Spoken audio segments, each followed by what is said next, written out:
હશે કે જે ડ્રોનથી શૂટ થયેલ છે તે shooting. DJI Mavic mini combo કે જે ડ્રોન છે એના દ્વારા કરેલ હતું. એ ડ્રોનને કેવી રીતે ઉડાડવું, અંદર શું શું આવે, આ કોમ્બો મગાવો તો તે બધી વસ્તુ હું તમને બતાવીશ. તો આવો ખોલીને જોઈએ કે આની અંદર શું શું આવે.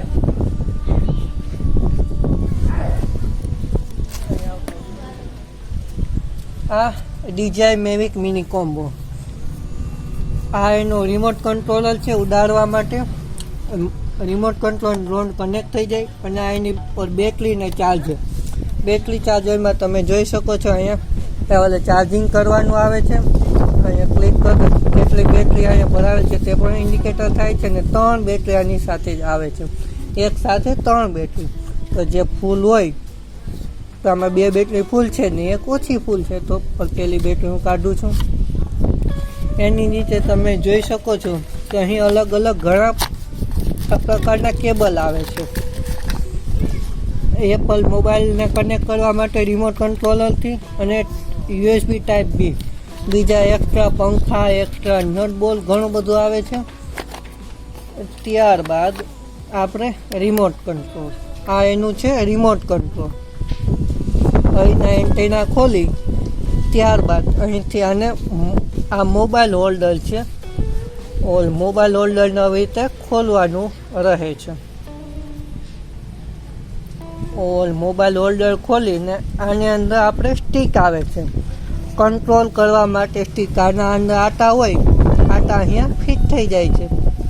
આ પાછું કામ પૂરું થાય એટલે પાછું અહીંયા સ્ટીક ભરાવી દેવાની. સ્ટીક અહીંયા આવી જાય છે. ત્યારબાદ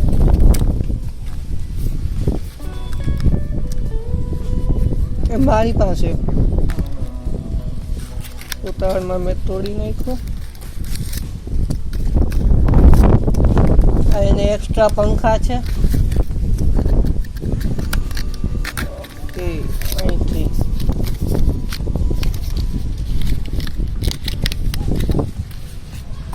અને અત્યારે મૂકી દઈએ. આ USB ટાઈપ C, આ એક સાઈડનો ભાગ છે તે અહીંયા કનેક્ટ થઈ જાય છે. અહીં આ વાયર અહીંયા આવી જાય. પછી મારો મોબાઈલ છે તે કનેક્ટ કરીએ છીએ આપણે. અહીં મોબાઈલ છે કનેક્ટ થઈ જાય.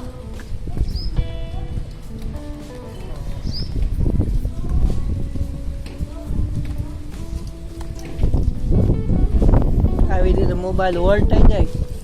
ત્યારબાદ રિમોટ કંટ્રોલને ચાલુ કરવા માટે એક વખત અહીંયા સ્ટાર્ટનું બટન આપેલું છે, એક વખત દબાવો એટલે લાઇટ અહીંયા ચાલુ થાય, અને પછી ત્યારબાદ દબાવી રાખવાનું એટલે અવાજ આવે ને રિમોટ કંટ્રોલ ચાલુ થઈ ગયું છે. ત્યારબાદ આની DJIની ફ્લાય એપ આવે છે. અહીંયા તમે જોઈ શકો છો DJI ઓલા ફ્લાય એપ છે તે ઓપન કરવાની થાય છે. અહીં ઓલા રિમોટ કંટ્રોલ 5નું ઓપ્શન આવી જાય છે.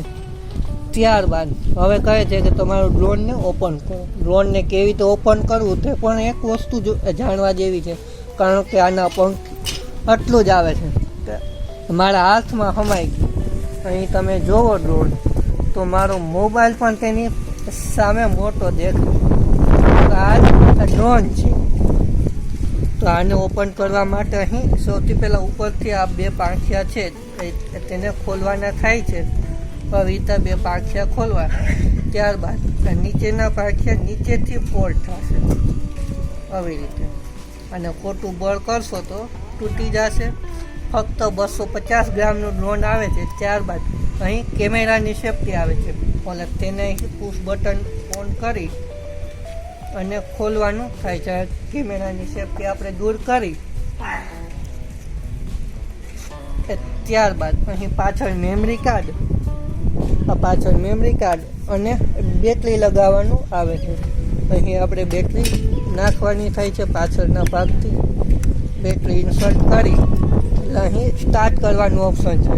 જેમ રિમોટ કંટ્રોલ સ્ટાર્ટ કરી એવીને એક વખત બટન દબાવીને પછી આપણે આ આખું સ્ટાર્ટ થઈ ગયું છે.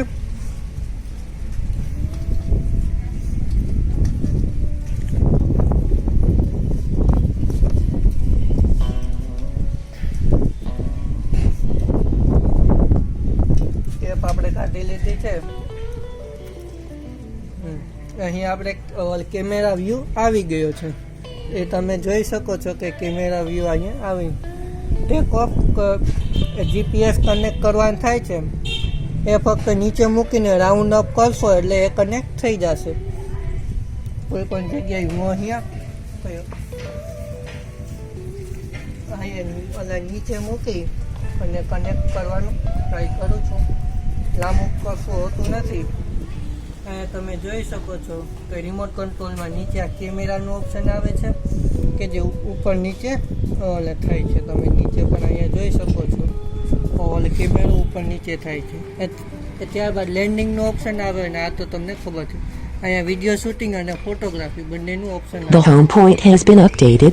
Please check it on the map. હવે આ ડિસ્પ્લે અહીંયા હું હવે વિડીયો શૂટિંગનું ઓપ્શન લઈ અને ટેક ઓફમાં અહીંયા આપેલ છે, ટેક ઓફમાં ટેક ઓફ આપી દેવાનું.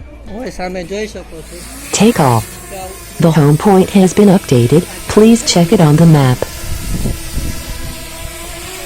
બે આવે અહીંયા જેમ હું આને અધર લઈ એવી રીતના અધર જાશે.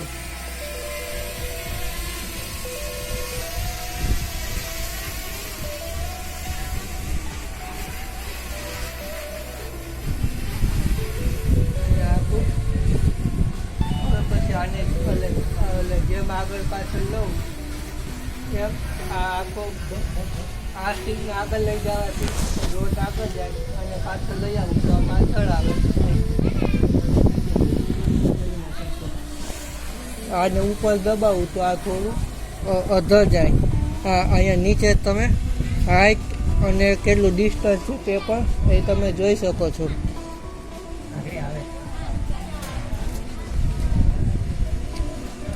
એ પછી આને આમ કરું તો આખું ડ્રોન ફરે છે. સ્ટ્રોંગ વિંગ છે, થોડો પવન વધુ છે.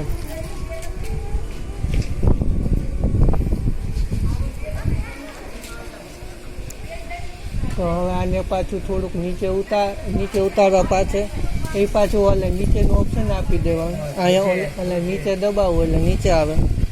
આગળ પાછળ લઈ જવું હોય તો રીતના આને આગળ પછી પાછળ દબાવો તો આને પાછળ, પછી આને સાઈડમાં લઈ જવા માટે આ સાઈડમાં તો આવી રીતે તમે આ ડ્રોન છે આસાનીથી ઉડાડી શકો છો. હવે આને હું નીચે ઉતાર લઉં છું.